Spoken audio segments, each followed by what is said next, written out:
and I'll do my best to answer. Originally, I am from Odessa in Ukraine.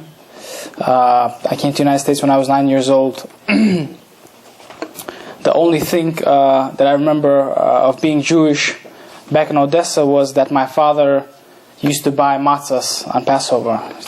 Passover's coming up next week.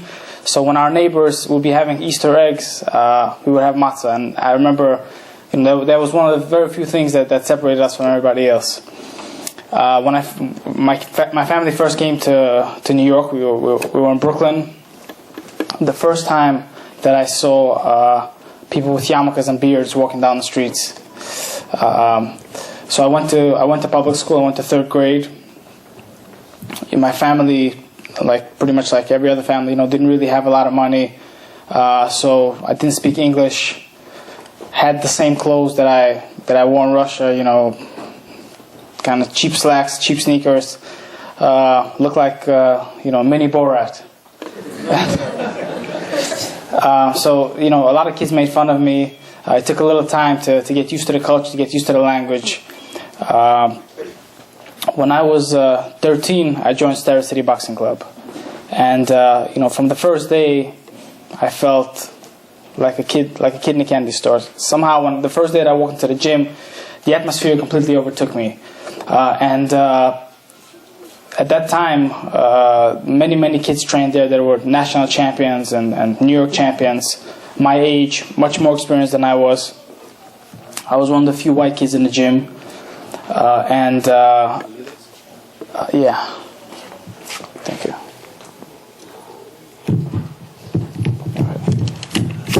Okay. So the atmosphere was very competitive. There are lots of guys that first come to the gym and don't stay for a very long time. I remember one of my first sparring sessions, I didn't do very well, and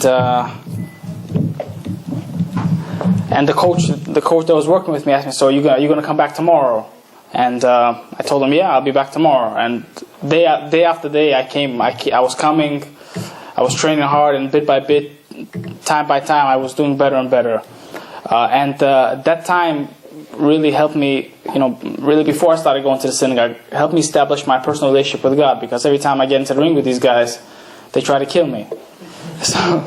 So every time before I would get ready to spar, I would pray, in my own, and really feel a spiritual connection, and God is related to me, which as I found later in life is extremely important. A little while later, my mother became ill, and she was rooming with a religious lady in a hospital.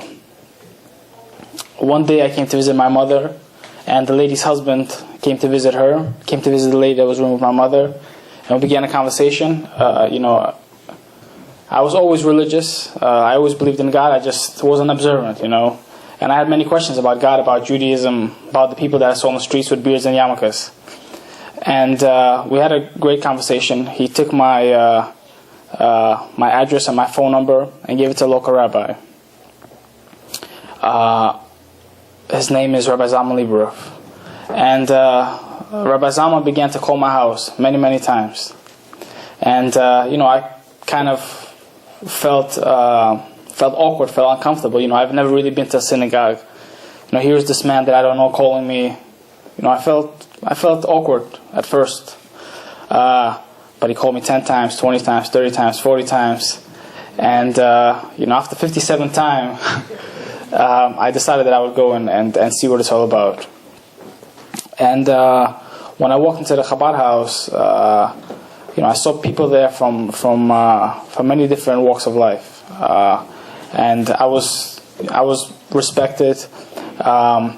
And somehow immediately I felt that it was a good place, and I felt some kind of energy. So I came back, and I would start doing little things like not turning on the computer on Shabbos, not turning on the coffee maker, not answering the phone. Really go on my own pace. I'll go to synagogue for 15 minutes, for 20 minutes, whatever time I would feel comfortable. I remember. Before I started to eat kosher, I thought that mayonnaise had milk in it, And when I would order my Whopper, I would ask them not to put mayonnaise on it. So it was really very much a step-by-step process. And every time that I went to the synagogue, I felt that it gave me, in sports, when you train, when you fight, when you compete, there needs to be that point where you are able to dig extra deep. And Judaism gave me that. It gave me belief that God is there for me, and that I can push myself and go that extra mile, so to say. So my career was progressing, and I turned 17 years old. That is the earliest age that you can compete in the Golden Gloves, which is a very popular amateur competition. Channel 5 each year picks a boxer that they follow throughout the tournament, and that year they picked me. I was very excited, and the finals are in Madison Square Garden. So I prepared myself well, and I won my first few fights, and I got to the finals, which were on Friday night. At that point in time, I still was not completely Shabbos observant. And, I thought to myself, I'd fight, I'd win, have the opportunity to turn professional, which is what I wanted to do. And the next morning, I'd go to shul and thank God for giving me the strength to win the previous night. But it did not happen that way. I lost. And I was very upset. I was, very bitter.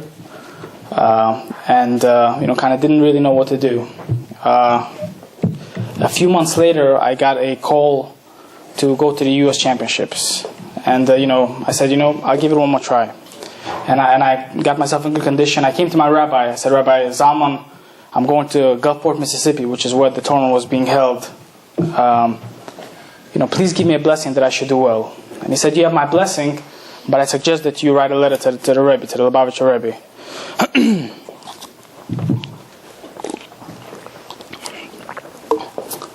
It's hot under these lights. And I wrote a letter to the Rebbe, and the blessing that I got was that you'll be successful in what you do and have influence over many people, but do your deed according to Torahs and mitzvahs. And my rabbi told me, when you go to Mississippi, say that you're not going to tell the event organizer that you're not going to fight on Shabbos. Now, at that point in time, I still was not Sherma Shabbos. People didn't really know who I was. I felt very awkward about doing that, and I told them, how can you expect me to do something like that? And he told me, it didn't work out for you. Close your eyes and do it. Give yourself over to God. And walking out of shul, I decided that's what I would do. Now, these tournaments are a week long. You fight on Monday, and the finals are on Saturday afternoon. So I told the event, when I got to Mississippi, I told the event organizers that I wouldn't fight on Saturday at 2 o'clock. And they said that, well, if you don't, you can get disqualified. But I was not expected to make it to the finals. So I thought to myself, I'll cross that bridge when I get there. I won my first few fights. And in the semifinals, I fought a world champion that was supposed to beat me. And I beat him. It was an upset. And I was getting interviewed by the paper, and they were asking me, so are you ready for the finals? I told them I'm ready, but I can't fight on Saturday because I'm a religious Jew. And the reporter spoke to USA Boxing, and they changed my fight and made it after Shabbos. And thank God I won. And the following...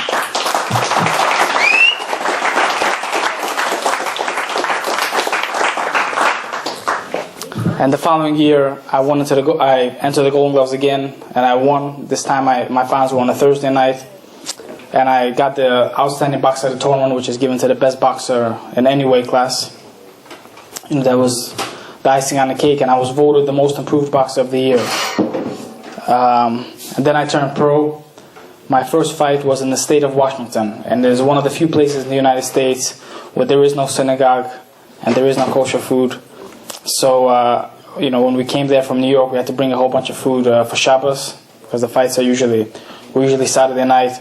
My second pro fight was in Las Vegas, and because of scheduling difficulties with Shabbos, especially in the summertime, I was in my gloves for 4 hours because I couldn't go on at a certain time.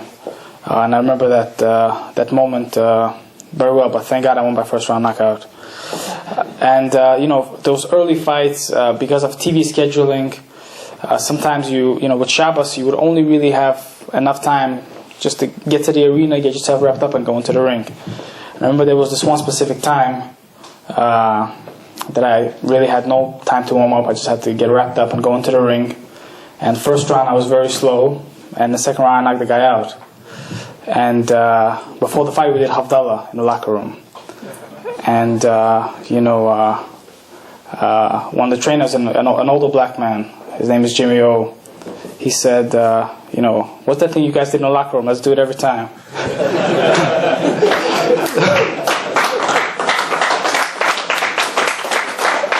So, obviously in my contracts when I turn pro, I don't fight on Shabbos or holidays or Jewish holidays. Oops. Every one of us is unique and special, and everyone here has certain talents and has certain things that I can't do, that your friend can't do. God created everybody unique, so but we are all one community, and it is our purpose to serve God, and to serve Him through our talents, to live up to our talents through hard work, and to do goodness and kindness. And our families, pretty much everybody here is of Russian descent. People came here so they can be Jewish, and before you decide whether you want to be religious or not, you have to give yourself an opportunity to find out what being religious really means. And with that, make your decision. And with using our talents and with deeds of goodness and kindness, may we bring Mashiach speedily and immediately. Now.